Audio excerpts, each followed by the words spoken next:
50 வயதுக்கு மேற்பட்டவர்கள், வாழ்க்கையில வேற ஒன்றும் இதுக்கு மேல அடையறதுக்கெல்லாம் ஒண்ணும் இல்லைன்னு நினைக்கிறவங்க, மோட்சத்தை அடிப்படையாக வைத்து வாழணும்னு நினைக்கிறவங்க, இவங்க எல்லாருக்கும் கைலாயம் சொர்க்கம்.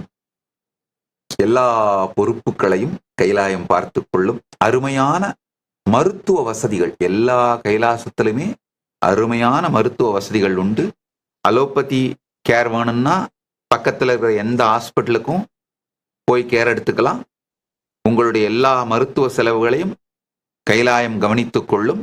ஆயுர்வேதா, சித்தா போன்ற நேச்சுரோபதி, யோகா, இந்த இயற்கை மருத்துவங்கள் அல்லது இந்து மதம் சார்ந்த மருத்துவங்கள், இது எல்லாமே ஆதீனத்திலே இலவசமா கிடைக்கும், கைலாயத்திலே இலவசமா கிடைக்கும். ஸோ இதுதான் எங்களுடைய வாழ்க்கை முறை. எங்களை பற்றி நீங்கள் கேட்கின்ற பல சந்தேகங்கள், கேள்விகளுக்கு விடை